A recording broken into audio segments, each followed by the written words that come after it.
एक बार एक छोटा बच्चा अपने दादाजी से पूछता है कि दादाजी मुझे सक्सेसफुल होना है तो मुझे क्या करना होगा। उसके दादाजी उसे दो पौधे लाने को कहते हैं और एक पौधा घर पर लगाने को कहते हैं और दूसरा पौधा कहीं सड़क के किनारे लगाने को बोल देते हैं और उससे एक सवाल पूछते हैं कि इन दोनों में से कौन फलेगा फूलेगा। तो बच्चा बोलता है कि घर वाला पौधा फलेगा फूलेगा, क्योंकि आप उसमें खाद डालोगे, पानी डालोगे और उसका ख्याल रखोगे। रही बात बाहर वाली की, तो उसे कोई जानवर भी खा सकता है या फिर मौसम से भी खराब हो सकता है। फिर वो बच्चा पढ़ाई करने के लिए शहर चला जाता है और 6 साल बाद वापस आकर वही सवाल पूछता है। तो उसके दादाजी उसे याद दिलाते हैं कि 6 साल पहले हमने एक काम किया था। तो वो बच्चा कहता है कि हाँ, हमने 2 पौधे लगाए थे। और जब वो घर वाला पौधा देखता है ना, तो वो एक पेड़ बन चुका था। अपने दादाजी से कहता है कि मैंने आपसे कहा था ना कि ये फलेगा फूलेगा। जब वो बाहर वाला पौधा देखता है ना, तो वो एक बहुत बड़ा वृक्ष बन चुका था। उसमें बड़े बड़े फल लगे हुए थे और उसकी बड़ी बड़ी टहनियां भी थी। पता है ऐसा क्यों हुआ? क्योंकि जो बाहर वाला पौधा था ना, उसको फैलने की पूरी फ्रीडम मिली, वह हर मौसम से लड़ा। वही जो घर वाला पौधा था, उसे फैलने की पूरी फ्रीडम नहीं मिली और जब वो फैलता था तो उसकी टहनियां को काट दिया जाता था।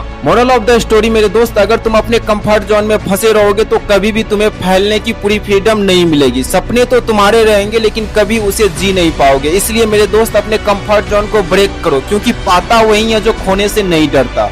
और अगर तुम्हें थोड़ा सा भी ऐसा लगे कि मैं तुम्हारे लाइफ में वैल्यू ऐड कर रहा हूँ, तो अपने भाई को फॉलो भी कर लो।